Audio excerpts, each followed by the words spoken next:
রীতা দিভাইয়ের ছাদটা এত সুন্দর যে ছাদে আসলে আমার কেমন যেন হায়দ্রাবাদ ফিল আসে। এর জন্য দিভাইয়ের বাড়িতে এসে আরিয়ানকে বেশি মিস করছি।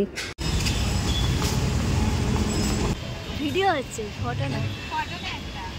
Hello guys, welcome back to my channel আরিয়ানটা টুম্পা। তো সবাই কেমন আছো? আশা করি সবাই ভালো আছো, সুস্থ আছো। তো আমি এখন এসছি ছাদে। এখন টাইম হচ্ছে 5:46।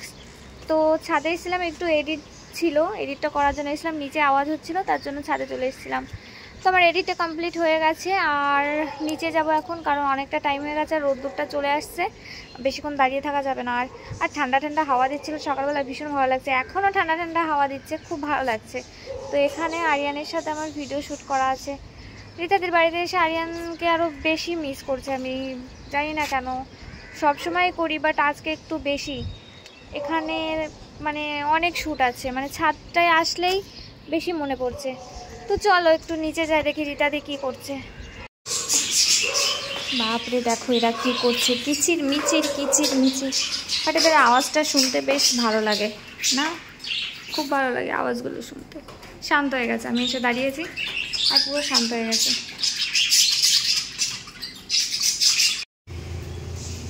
বলো কিছু। গুড মর্নিং বন্ধুরা। আচ্ছা, কাল থেকে রীতাদের মুখটা কিন্তু দেখায়নি। এই দেখাচ্ছি আজকে সকালে দেখাচ্ছি। একটু মাংস রান্না করব, আদা রসুন পেঁয়াজ এই যে বাটছি, চা বসাবো, আদা দিয়ে চা করব। রসুন দিয়েও করো না? তো চলো আমাদের সঙ্গে থাকো। আমরা আজকে সারাদিন কি করব তোমাদের সাথে একটু একটু করে শেয়ার করব। একদম চলো। স্নেহা তো ঘুমিয়ে রয়েছে। চা দিয়েছি দিদিভাইকে, কারণ আমার মাথাটাও একটু ব্যথা করছে। মাথা ব্যথা করছে, বিস্কুট দিতে চাইলাম, বিস্কুট নেব না। দেখো বন্ধুরা, দিদিভাইয়ের জন্য ডিম পাউরুটি করে নিয়ে এসেছি। ম্যাডাম শুয়ে আছে, এখন খাবে, খেয়ে শপিং করবে। ম্যাডাম শুয়ে আছে? ম্যাডাম শুয়ে আছে এখন। ম্যাডাম শুয়ে আছে তো গাইজ এখন যাচ্ছি একটু শপিংয়ে। তারপর শপিংয়ের থেকে এসে তারপর যাবো একটু ঘুরতে। কোথায় নিয়ে যাবে আজকে স্নেহা জানি না, আমাকে স্নেহা আর রীতাদি মিলে দুজন মিলে কোথায় নিয়ে যাবে জানি না। তো চলো, এখন যাচ্ছি লেক মলে। তো ওখানে না অনেক কম দামে সুন্দর সুন্দর ড্রেস পাওয়া যায়, বেশ স্টাইলিশ ড্রেস পাওয়া যায়, যার জন্য ওকে বললাম যে আমি লেক মলেই যাব। আগের বার এসে যে মলটায় গেছিলাম ওই মলটাই যাব। মেট্রো স্টেশন থেকে কিছুটা পথ হাঁটতে হয়, আর হাঁটা পথে চারপাশটা দেখা যায়, বেশ ভালো লাগে। সুন্দর সুন্দর শপ আছে, অনেক শপ আছে এখানে। মোবাইলের শপ আছে, মানে কাভারের শপ আছে, ফুলের শপ আছে, এরকম ফুল এখানে কতগুলো। তো ওই যে সামনে দেখা যাচ্ছে মলটা, ওই মলটাই যাব। আগের বার এসেও এটাতেই গেছিলাম। তো ওই যে বললাম সুন্দর সুন্দর ড্রেস পাওয়া যায়, এই আর কি। টালিগঞ্জে আসলে আমি আর স্নেহা বেশ ভালোই ঘুরে বেড়াই আর কি, ভীষণ ভালো লাগে দুজনে একসাথে ঘুরে বেড়াই। রীতাদি আমাদের সাথে খুব বেরোয় না খুব একটা, কারণ বাড়িতে ওই যে পুচকু একটা আছে। লেক মলে এসে দেখি যে শপটা থেকে আমি শপিং করেছিলাম আগের বার, সেই শপটা বন্ধ আছে, হয়তো কাজ চলছে, না হলে বিকালে খুলবে। তো কি করব, তারপর বাইরে বেরিয়ে আসলাম। বাইরে আরেকটা মল আছে, সেখানে যাচ্ছি, সেখানে পছন্দ হবে কিনা জানি না। তো অনেকটা টাইম হয়ে গেছে ঘোরাঘুরি করছি, বাট কিছু পছন্দ হচ্ছে না। এত মল, মানে যেখানে গেছিলাম, যে মলটায় গেছিলাম সেটা বন্ধ আছে আজকে। তো চলো এখন যাই নিউ মার্কেটের দিকে, তাই তো? তো চলো ওখানে গিয়ে দেখা যাক কি পাই কিনা। মানে আমি যে ধরনের চাইছি ওই ধরনের পাচ্ছি না। সানগ্লাস পেয়ে যাবো, বাদ বাকিটা দেখতে হবে। হ্যাঁ। तो अभी गन्ने का जूस पी रही है, अच्छा है।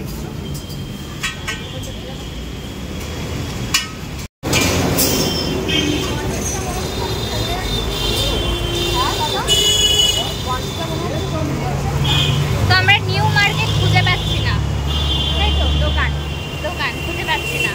নিউ মার্কেটটা খুঁজেও পেয়েছিলাম, আর এখানে শপিং করে এখন এখান থেকে বেরিয়েও যাচ্ছি। তো ভেতরে আমি ভিডিও করিনি, কারণ ভীষণ গরম ছিল, আমার ভালো লাগছিল না ভিডিও করতে। আর প্রচুর ভিড় ছিল রোদের মধ্যে, মানে দুপুরের পুরো রোদ্দুরটা আমি আর স্নেহা নিয়েছি। এখন এই যে যেতে হবে টপ ফ্লোরে একদম। এতটা রাস্তা হেঁটেছি, হেঁটে আর হাঁটতে পারছি না, বাপরে পা ব্যথা হয়ে গেছে। আমি আসার সময় মেট্রো স্টেশনে বসে পড়েছিলাম, মানে এতটাই কষ্ট হয়ে গেছে। তো চলো ভেতরে যাব। তো আগের ওই মলটার নাম আমি না ভুলে যাই বারবার, জানিস তো? লেক মল। এক মলে গেছিলাম, ওখানে ভালো পাইনি। তো তারপরে আরেকটা মলে গেছিলাম, সেখানেও মনের মতো পাইনি। লেক মলে আগের বার ওখান থেকে শপিং করেছিলাম, কিন্তু এবার গিয়ে আমি যেগুলো চাইছিলাম সেগুলো পাচ্ছিলাম না। তো তারপর নিউ মার্কেটে গেছিলাম, নিউ মার্কেট থেকে দুটো ড্রেস নিয়েছি আর কি। তো ড্রেসগুলো পরে দেখাবো, এখন আগে যাই রেস্ট করবো, একটু ভীষণ হাঁপিয়ে গেছে। তারপর আবার ইতালি কোথায় যাবে জানি না, বলছিল ঘুরতে যাবে কোথায়।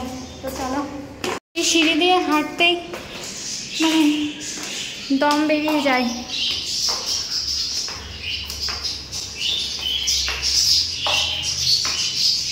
প্রচুর গরম ছিল বাইরে, কি বলবো, মানে বললাম না পুরো রোদ্দুরটা আমি আর স্নেহা নিয়েছি আজ দুপুরের। তো এখন আমি ফ্রেশ হবো, ফ্রেশ হয়ে আসছি তোমাদের সাথে কথা বলতে। তারপর আমি এখানে ফ্রেশ হয়ে খেতে বসে গেছি। দিদি ভাই রান্না করেছে চিকেন আর কি একটা শাক ছিল, কুমড়ি শাক হয়তো।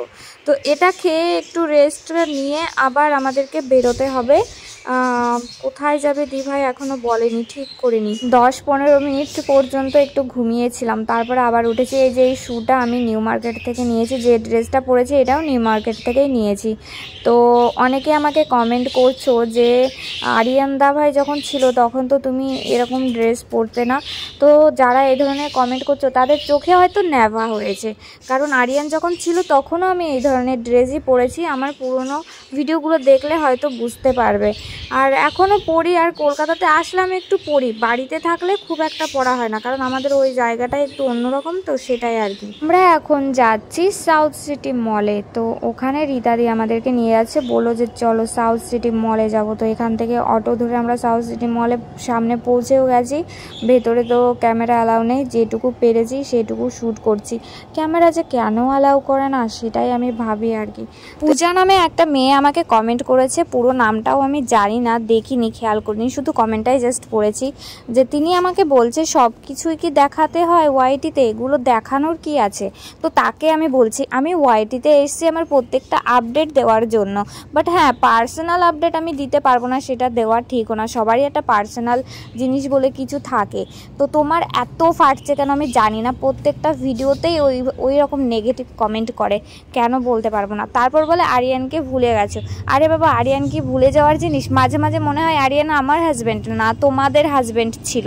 একটা জিনিস খুব ভালোভাবে বুঝতে পারছি যে আমার ভালো থাকাটা অনেকেরই সহ্য হচ্ছে না, ফাটছে। হ্যাঁ এটা ঠিক যে আমি বাড়িতে থাকলে খুব স্যাড থাকি, আর বাইরে বেরোলে মনটা একটু ভালো লাগে। তো আমার বাইরে বেরোলে যদি মনটা ভালো লাগে তাহলে আমি কি বাইরে বেরোবো না, বাড়িতে বসে থাকবো চুপ করে? এইভাবেই চলবে। আমি আরিয়ানকে মনে রেখে, আরিয়ানকে সাথে রেখেই সামনের দিকে এগিয়ে যাচ্ছি। এর জন্য যদি তোমাদের এত ফাটে তাহলে আমার কিছু করার নেই গো, কারণ আমি তো ভিডিও করেই যাবো, আর এটা ছাড়া তো আমার কোনো উপায় নেই। আর আরিয়ান এটা ছাড়া, সোশ্যাল মিডিয়াটা ছাড়া আমার কাছে কিছু রেখেও যায়নি। আর হ্যাঁ, আমার কখনো মনেই হয় না যে আরিয়ান নেই, আমার সবসময় মনে হয় আরিয়ান আছে, আমার সাথে আছে। আমি যেখানে যাই সেখানে ও আমার সাথে যায়। তো এটা মনে করেই আমি সামনের দিকে এগোতে চাইছি, আর এভাবেই আরিয়ানকে মনে রেখে জীবনটা কাটিয়ে দিতে চাইছি। তো তারপর আমরা চলে এসেছি একটা রেস্টুরেন্টে, আমি আর স্নেহা। দিভাই তো বাড়িতে চলে গেছে, রীতা দিভাই বাড়িতে চলে গেছে। তো ওখান থেকে বেরিয়ে এখন যাব বাড়িতে। উবার বুক করেছি, উবারটা কখন আসবে জানি না, দেখা যাক কখন আসে আর কি। তো এখান থেকে উবার বুক করে একেবারে যাব রীতাদের বাড়িতে। তো চলে এসছে, এখান দিয়ে আয় না, দেখেছিস?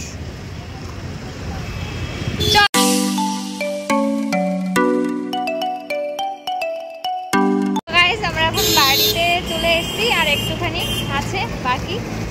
এখন বাজে 11টা, রীতাদি আমাদের আগে চলে এসছে। চলো, তো গাইস এইমাত্র আসলাম, আর বাজে এখন 11:30। এই দেখো এখনো ঘুমোয়নি, এটা কি করছে দেখো। আরে লাগবে, কি করছো? লাগবে তো। তো গাইস আজকের ব্লগটা এই পর্যন্ত। কেমন লাগলো তোমাদের প্লিজ কমেন্ট করে জানিও, ভালো লাগলে লাইক কমেন্ট শেয়ার করে দিও। নেক্সট ব্লগ নিয়ে আবার আসবো খুব তাড়াতাড়ি কথা বলতে, ততক্ষণে চলো টাটা, গুড নাইট।